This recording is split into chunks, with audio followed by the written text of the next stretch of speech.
Mapping limits are very important when you're going to get a survey, and mapping limits are one of those things that seems like it should be simple, but they're also a thing that causes a lot of problems in surveying and design, and that's why we're gonna talk about mapping limits for a few minutes. And so in this video, what I'd like to do is number one, I'm going to tell you a true story. It happened about a year ago on a big project that we were working on that was related to mapping limits. Two, I'm going to just define that term. When you hear a surveyor say mapping limits, what does that mean? Three, I'm going to explain why mapping limits are important. I'm going to give you 2 or 3 reasons why it's really important that you get the mapping limits clearly nailed down. And then finally, number 4, I'll tell you when. When do you need to do that? So if you're engaging a surveyor, if you're going to hire a surveyor to do a survey for you, when do you need to nail down the mapping limits? And why is that? Why is it important to get the timing correct? So let me tell you that opening story. So we were working on a large infrastructure project. It was, I can't remember the exact amount. I think it was about 1,300 acres. It was somewhere between 1,200 and 1,400 acres. So it was big. It was a big survey. And one of our tasks that we were going to perform for the client was a topographic survey. We were doing an aerial topographic survey with some infill surveys. And there was quite a bit of back and forth with the project team. It was a design build team. There was quite a bit of back and forth with them when we were negotiating our fee and our scope on the mapping limits, and there were several iterations. This was kind of a multi-year, multi-phase project, and my potential client wasn't absolutely certain what was going to be included in the upcoming phase and what wasn't going to be included. So we went back and forth, and we felt like we finally had a good understanding of what the mapping limits were. And so we got under contract, executed a contract, and we started work. And about a week after we started work, the project manager for the client on the design build team called me and said, "Hey, I just want to make sure you guys are also doing area X. We want to make sure we get that mapped." And I looked at area X, and it was not included in the mapping limits that we prepared for the proposal. And normally in that situation, if it's a small amount, if it's 5%, maybe even 10%, and we can take care of it without a huge extra cost, we'll do that for the client. We don't like to do it, but we will occasionally do that to try and keep a good relationship with the client. But in this particular case, the area X, the area that wasn't included, was almost 40% of the area of the actual contract mapping limits. So it was a huge amount. So if we mapped that area, it was going to be almost 1.5 times the original area in the mapping limits. And so we politely explained to the project manager, that wasn't included in the original mapping limits, and we're going to need an extra fee for that. Now they said, "Oh, no, you have to do that. We're not going to pay extra for it." Now, thankfully, at that particular client, there was an engineer on the design build team that we were working with. He's a good civil engineer, and he told the project manager, "Hey, it's not reasonable to ask Landon and his team at RH to do that. This was obviously not in the original mapping limits, and it's a significant effort." So we ended up getting paid to do that additional piece.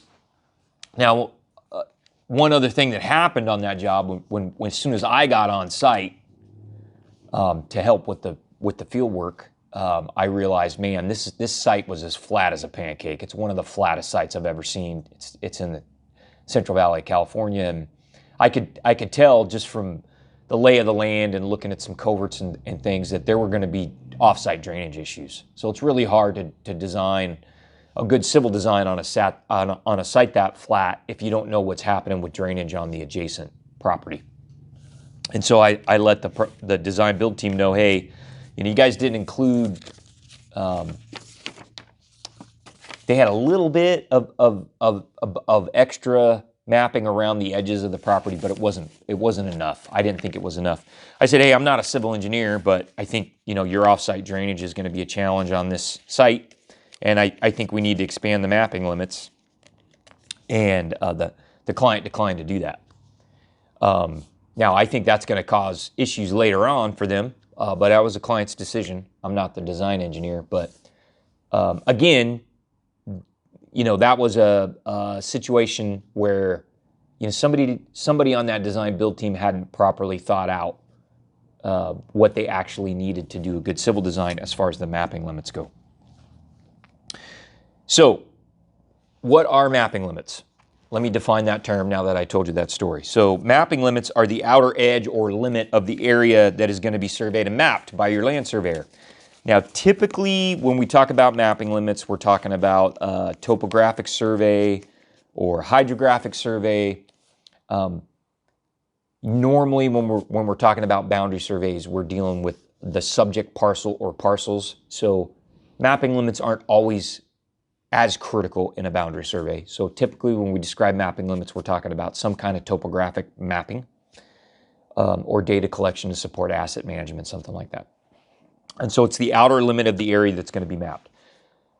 So it's a pretty simple, it sounds simple, right? Like how hard can that be? Like you take a Sharpie and you draw a line on a Google Earth printout and that's your mapping limits. But it's not always obvious, see, what needs to be mapped and if what will be mapped is going to meet the needs of the design team. So I'll give you an example of something that frequently comes up when we're doing a topography survey for urban design. So you're in a dense urban area. We oftentimes need to go to the adjacent high and low points on the street frontage. So the higher low point that's next to our site that we're surveying on the street, because the engineer needs to have that information to figure out the storm drain flow.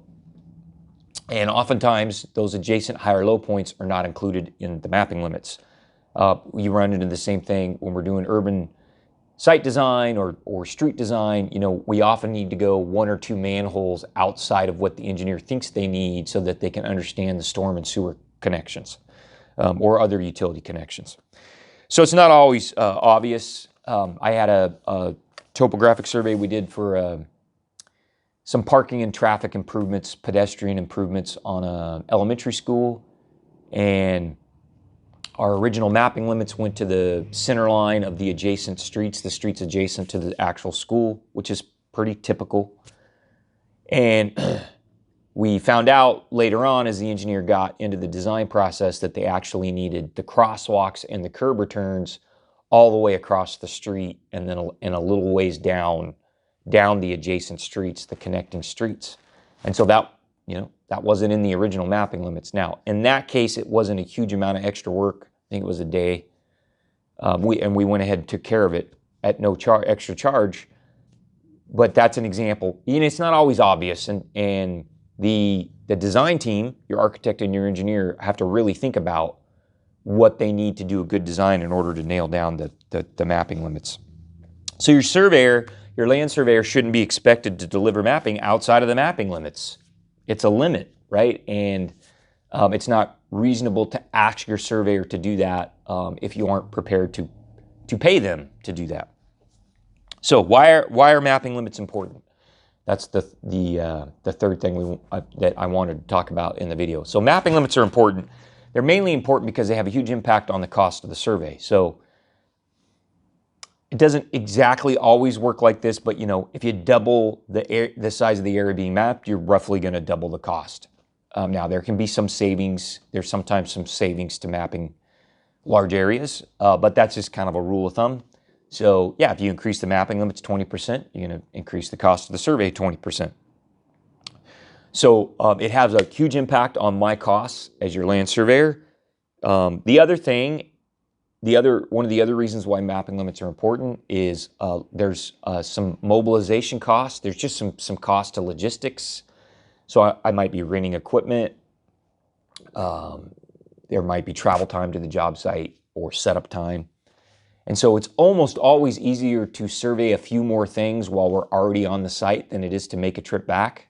So as a land surveyor, that's when I start to get really cranky. You know, if I'm making my second or third trip back to the job site because you didn't have the mapping limits nailed down, you know, it's starting to cost me a significant amount of money, and then that's when I start to get grouchy.